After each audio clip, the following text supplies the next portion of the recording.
Welcome. Today we're diving into the essential techniques for starting a running race. Whether you're aiming for a sprint or a long distance event, how you start can make all the difference. Running events in athletics are grouped by distance, short, middle, and long. Each group uses a different starting method, and mastering the right technique is crucial for success. A quick, effective start often determines who wins, especially in sprints.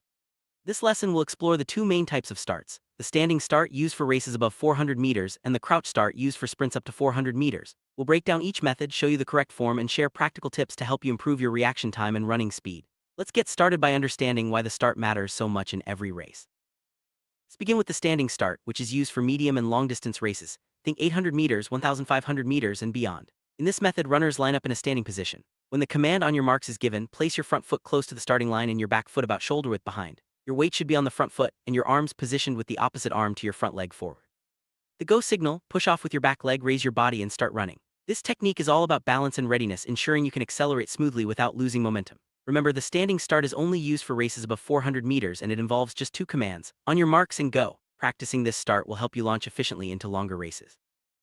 Now let's focus on the crouch start, which is essential for sprints up to 400 meters. This start uses three commands: on your marks, get set, and go. The crouch start is further divided into bullet, medium, and elongated forms, but the medium start is the most common. Here, how it works: at on your marks, place your strong leg in front and your back knee about 3-4 inches behind. Both hands are on the ground, shoulder width apart, fingers arched. Get set, raise both knees and lift your hips slightly above your shoulders, shifting your weight onto your hands. When you hear go, push off powerfully, bring your hands off the ground and take a quick step forward. This explosive movement is key for a fast sprint. Practicing the crouch start improves your reaction time and helps you gain an early advantage in short races. Truly master your running start, practice is essential. There are several drills you can do to improve your reaction speed and technique. For example, try sitting with your legs stretched out, then quickly stand and run 10 meters at the go command. Or lie on your back and when signaled, get up and sprint.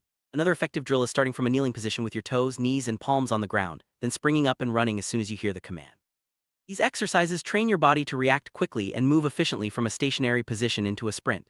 Consistent practice of these drills will help you develop the muscle memory and explosive power needed for both standing and crouch starts. Remember, the key is to respond instantly to the starting signal and accelerate smoothly. Wrap up, let's review the essentials. The start is a critical phase in any running event, setting the tone for your entire race. There are two main starting methods: the standing start, used for races above 400 meters with two commands, and the crouch start, used for sprints up to 400 meters with three commands. The crouch start can be performed in bullet, medium, or elongated forms, with the medium start being the most popular.